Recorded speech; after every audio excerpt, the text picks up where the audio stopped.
Hello, नमस्कार साथियों, मैं जी कुमार स्वागत करता हूं आप सभी का आपके अपने पसंदीदा चैनल टारगेट कॉम्पिटिटिव जोन में। आज है डेली डोज 50 और आज तो थोड़ा ज़्यादा आपकी शेयर करने की ज़रूरत पड़ेगी आपको मुझे, क्योंकि ये 50वां है, अर्धशतक लगाने जा रहे हैं आपके सर। तो आपका ये कर्तव्य बनता है कि आप थोड़ा सा ज़्यादा इसको शेयर वगैरह कर दिया करें। मैं कुछ दिनों से YouTube से थोड़ा सा दूर था बिकॉज मेरी तबीयत ठीक नहीं थी। चलिए, मैं रिटर्निंग आ गया हूं और आज से आप लोग कंटिन्यू हो जाएंगे फिर से डेली डोज 50 के साथ। और मैं लेकर के आया हूं आज डेली डोज सौरमंडल के ग्रह की शुरुआत करेंगे। हम आपने पढ़ा होगा डेली डोज 49 में मैंने आपको बताया है सन, मून, आपका अदर स्टार्स के बारे में कई सारे वीडियोस डाला हुआ है। आपका 45 के बाद से जितने भी सारे वीडियो हैं सौर मंडल से रिलेटेड है। आप नहीं देखें प्लीज आप उसे देख लीजिए, फिर आप आइए 50 में। और आज हम लोग स्टार्ट करते हैं ग्रह के बारे में, एक एक करके प्रत्येक ग्रह के बारे में पढ़ेंगे।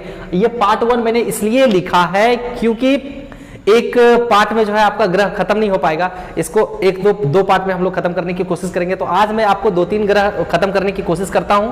चलिए वीडियो की शुरुआत करते हैं एक मोटिवेशनल क्वाट के साथ कि विकल्प मिलेंगे कई राह भटकने के लिए, विकल्प मिलेंगे कई राह भटकने के लिए कि लेकिन संकल्प एक ही काफी है मंजिल तक पहुंचने के लिए।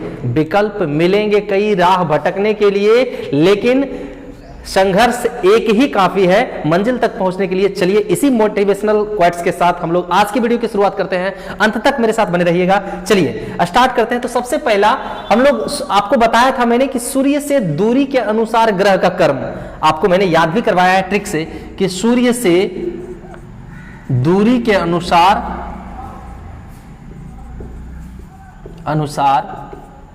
ग्रह का क्रम, ग्रह का कर्म ये मैंने आपको करवा दिया है ना। आप लास्ट के वीडियो में जाकर के देखिएगा, किसी न किसी वीडियो में मिलेगा। तो क्रम मैंने आपको ट्रिक से याद कैसे करवाया है कि आपको दिन प्रतिदिन एक अल्टरनेट करके चलना है। कैसे चलना है? सूर्य से दूरी के अनुसार ग्रह का कर्म कैसे होता है। आप शुरुआत करेंगे बुध से और सिर्फ पृथ्वी के जगह पे आपका रविवार के जगह पे पृथ्वीवार रख देना है, पृथ्वी रख देना है। रविवार की जगह पे पृथ्वी रख देना। क्यों? क्योंकि रविवार तो पृथ्वी पे ही होती है, अन्य ग्रहों पे तो रविवार होता नहीं होगा, है ना। तो और चलना कैसे? अल्टरनेट करके चलना है। जैसे हम लोग शुरुआत करते हैं बुध से और बुध के एक दिन बाद क्या होता है? बुध, गुरु, शुक्र। तो बुध के बाद क्या आएगा? शुक्र आएगा, है ना। शुक्र हो गया। उसके बाद शुक्र के बाद क्या आएगा? एक दिन के बाद शुक्र के बाद शनि, शनि के बाद रवि। तो रवि आपका पृथ्वी लिखना है यहाँ पे। क्यों? क्योंकि रविवार जो कहां होता है? पृथ्वी पे होता है। तो बुध के बाद शुक्र, शुक्र के बाद पृथ्वी, पृथ्वी के एक दिन के बाद फिर सोमवार, रविवार, रविवार के बाद सोमवार, सोमवार के बाद क्या आता है? मंगल आता है। तो यहाँ पे आप लिख दीजिएगा मंगल। और उसके बाद मंगल के फिर एक दिन के बाद क्या आएगा? मंगल के बाद बुध, बुध के बाद गुरु आ जाएगा। गुरु यानी कि बृहस्पति, बृहस्पति। और उसके बाद फिर बृहस्पति के बाद एक दिन के बाद शुक्र आता है। शुक्र के एक दिन के बाद गैप करके क्या आएगा? शनि आएगा। और शनि से फिर एक दिन गैप कीजिएगा तो रवि, रवि के बाद सोम आएगा। सोम यानी कि अब लिखना है अरुण और वरुण, दो भाई है अरुण वरुण, है ना, साथ में। तो इस तरह से आपको अल्टरनेट करके ग्रह का क्रम याद रखना है। बुध के बाद आता है आपका क्या? बुध के बाद बृहस्पति आता है, बृहस्पति याद नहीं रखना है, शुक्र रखना है। शुक्र के बाद आता है आपका शनि, शनि के बाद क्या आता है? रवि आता है। रवि कहाँ होता है? पृथ्वी पर होता है। और रवि के बाद आता है सोम, सोम नहीं लिखना। सोम के बाद क्या लिखना है? मंगल लिखना। तो मंगल यहाँ पे हो गया। मंगल के फिर एक दिन के बाद आता है बुध, मतलब मंगल के बाद आता है बुध, लेकिन एक दिन के गैप करके क्या लेना है आपको? बृहस्पति। बृहस्पति के एक दिन के गैप करके शुक्र के बाद क्या लेना है आपको? शनि लेना है। तो दिन तो खत्म हो गया, लेकिन आपको लास्ट में दो अरुणमा वरुणमा एगो भाई को याद रखना है। तो ये हो गया सूर्य के अनुसार दूरी के अनुसार से ग्रह का क्रम। ठीक है, तो हम इसी ग्रह के क्रम के अनुसार से आपका बारी बारी से पढ़ते हैं। तो बुध को आज स्टार्ट करेंगे। चलिए इसे आप क्या करेंगे? मिटा लेंगे, याद हो गया होगा तो, है ना। क्या इसे मिटा दें? गुड। उसके बाद हम लोग स्टार्ट करते हैं बुध ग्रह से। बुध की शुरुआत करते हैं मरकरी। बुध मतलब मरकरी। और इससे जितने भी इंपॉर्टेंट फैक्ट हो सकेंगे मैं आपको देने की कोशिश करता हूं। तो यह सूर्य के सबसे नजदीक का ग्रह है। एकदम स्टार मार्कर के फैक्ट के अनुसार जैसे बता रहा हूं उसी तरह से लिखते चलिए। आपके पास एक बहुत ही शानदार जानदार सा नोट तैयार हो जाएगा। चलिए लिखिएगा बुध यानी मरकरी, यह सूर्य के सबसे नजदीक का ग्रह है, सबसे नजदीक का ग्रह है, मतलब सूर्य से सबसे सटा हुआ है ये, ठीक है। उसके बाद लिखिएगा यह सबसे छोटा ग्रह है, यह भी लिखना है, यह सबसे छोटा ग्रह है, यह सबसे छोटा ग्रह है। यह सूर्य की परिक्रमा जो है मात्र 88 दिनों में कर लेता है, यह लिखिएगा, यह सूर्य की परिक्रमा। अच्छा, अक्ष पे परिक्रमा होता है अपने कक्ष पे, है ना, और अपने अक्ष पे होता है घूर्णन, है ना। चलिए परिक्रमा, ये मैं आपको समझा चुका हूं, परिक्रमण और घूर्णन, है ना। पहला इसका सोलर सिस्टम का पहला वीडियो देख लीजिएगा आप जाकर के। यह सूर्य की परिक्रमा कितने दिनों में? मात्र 88 डेज, है ना। कितना दिन में? 88 दिनों में कर लेता है, परिक्रमा 88 दिनों में कर लेता है। उसके बाद अगर हम बात करें बुध जो है अपने अक्ष पे कितने दिनों में घूम जाता है, तो 58.6 डेज, ये लिख लीजिएगा। यह यानी बुध मरकरी अपने अक्ष पर कितना? 58.6 दिन में घूम जाता है। रुको, कितना दिन में घूम जाता है? कितना? या अपने अक्ष पर 58.6 डेज में घूम जाता है। इसके बाद इसके पास कोई भी अपना ग्रह नहीं है, उपग्रह नहीं है, इसका कोई उपग्रह नहीं है, इसका कोई अपना उपग्रह नहीं है। उसके बाद लिखिएगा, अच्छा इसकी मरकरी की विशेषता क्या है? चुंबकीय क्षेत्र का होना, इसकी विशेषता लिखिएगा। बुध की विशेषता क्या है? चुंबकीय क्षेत्र का होना है।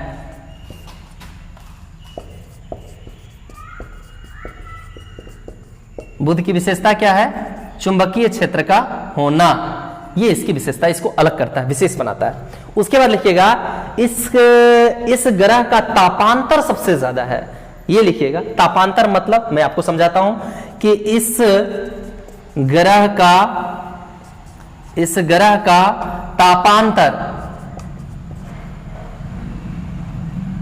तापांतर सबसे अधिक है,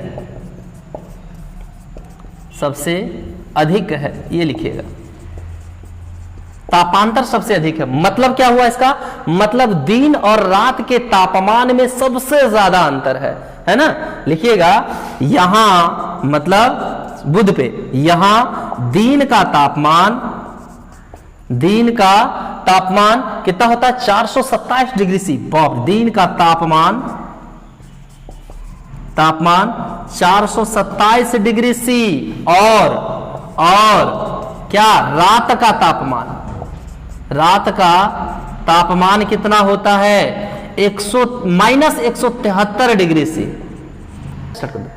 दिन का तापमान कितना होता है? -173 डिग्री सी। अब सोचिए, प्लस का दिन का तापमान 427 डिग्री सी और रात का तापमान कितना? माइनस का 173 डिग्री सी। यानी सोचिए तापांतर सबसे अधिक कितना होता है? 600 डिग्री सी होता है। कितना होता है? इस ग्रह का तापांतर सबसे अधिक 600 डिग्री सी होता है। दिन में 427 डिग्री सी और रात में माइनस का 173 डिग्री सी चला जाता है। रात में बर्फ बन जाता है, दिन में तो आग का गोला बरसता है। ठीक है, चलिए इसको मिटा देते हैं हम लोग, आगे बढ़ते हैं फिर अन्य ग्रहों के साथ लेकर के। चलिए मिटा दे क्या? गुड। इतने यानी कि वेनस। साथियों अब है शुक्र ग्रह। शुक्र यानी कि वेनस, है ना, वेनस ग्रह। और वेनस जो है एक शायद यूरोपियन या मिस्र कोई की देवता के नाम पे रखा गया था। चलिए, यह जो है पृथ्वी के सबसे निकट का ग्रह है। इसकी खासियत मतलब सबसे बड़ी चीज, अगला पॉइंट लिखिए, मतलब मेन पॉइंट लिखिएगा, यह पृथ्वी के सबसे निकट है, सबसे निकट का ग्रह है। एक पॉइंट ये हो गया। यह सबसे गर्म ग्रह, लिखिएगा, यह सबसे गर्म ग्रह है। यह सबसे गर्म ग्रह है ना। इसका और भी पॉइंट क्या है, इसे उपनाम इसका बहुत ज्यादा है ना, निक नेम, इसका बहुत सारा उपनाम है। क्या क्या उपनाम है आप ये लिखिएगा, इसे क्या क्या कहा जाता है देखिएगा। मैं ऐसे लिखता हूं, सांझ का तारा, भोर का तारा, पृथ्वी की बहन, पृथ्वी की बहन, या कहीं कहीं आपको भगनी भी मिलेगा, पृथ्वी की भगनी, पृथ्वी की भगनी, ये सब इसका क्या है, उपनाम है, निकनेम है। ठीक है, यह सबसे गर्म ग्रह है, यह पृथ्वी के सबसे निकट का ग्रह है। उसके बाद अब आती है बात कि यह अपने अक्ष पर कितना दिन में और अपने कक्ष पर कितना दिन में घूम जाता है। लिखिएगा, वेनस यानी कि शुक्र अपने अक्ष पर कितना दिन में, 243 दिन में घूम जाता है। अक्ष पर 243 दिन में घूमता है। अच्छा, ये तो आपको समझ में आती होगी ना, अक्ष और कक्ष क्या। अक्ष मतलब अपने जगह पे घूमना, एक बार अपना चक्कर लगाना, और कक्ष मतलब घूमना, पूरा सूर्य की परिक्रमा लगाना। ठीक है, प्रत्येक ग्रह अपने अपने अक्ष पे भी घूमता है और अपने अपने कक्ष में भी घूमता है। कक्ष मतलब अपना जो उसका परिक्रमा पथ है, जो चारों तरफ सूर्य के परिक्रमा लगाता है, वो होता है कक्ष, और ये होता है अक्ष। अच्छा, 243 दिन मैंने छोड़ दिया, दिन लिख लीजिएगा, दिन में। ठीक है, 243 दिन में अक्ष पर, और अपने कक्ष में कितना दिन में, लिख लीजिएगा 224.7 दिन में, 224.7 दिन में घूमता है, एक चक्कर लगाता है, चक्कर लगाता है। बात समझ में आ रही है ना। और अपने अक्ष पे कितना, 224.7 दिन में एक चक्कर लगा लेता है सूर्य के चारों ओर। उसके बाद यह अरुण के समान, यह मतलब शुक्र और अरुण दो ऐसे ग्रह हैं जो अन्य ग्रहों की अपेक्षा सूर्य की परिक्रमा जो है विपरीत दिशा में करता है। यानी सभी करते हैं पश्चिम से पूर्व, ये करता है पूर्व से पश्चिम, है ना। ये लिख लीजिएगा। यही कारण है कि अन्य ग्रहों पे, जैसे पृथ्वी हो गई, पृथ्वी पे सूर्योदय पूर्व में और सूर्यास्त पश्चिम में होता है। क्यों? क्योंकि ये घूमता है पश्चिम से पूर्व से पश्चिम की ओर, सॉरी पश्चिम से पूर्व की ओर। और बाकी जो आपके दो ग्रह है अरुण और शुक्र, अन्य ग्रहों के विपरीत चक्कर लगाता है। लिख लीजिएगा, शुक्र एवं अरुण अन्य ग्रहों की अपेक्षा, अन्य ग्रहों के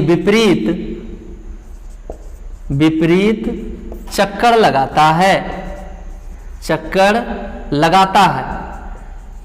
लगाता है। अब इतना, इससे निष्कर्ष क्या निकला कि जब अन्य ग्रहों के अपेक्षा विपरीत जब चक्कर लगाता है तो यहां पे सूर्योदय और सूर्यास्त भी कहां होते होंगे, विपरीत होते होंगे। यानी कि इन दो ग्रहों पे सूर्योदय होता है पश्चिम में, सूर्यास्त होता है पूर्व में। लिख लीजिएगा, इसी कारण यहां सूर्योदय कहां पे,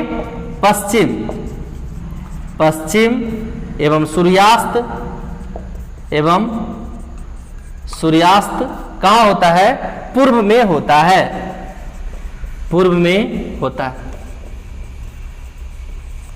क्या करता है, विपरीत चक्कर लगाता है। चलिए इसको नोट करेंगे, मैं मिटाता हूं क्योंकि भर गया, जगह स्पेस है नहीं, मिटा दूं, गुड।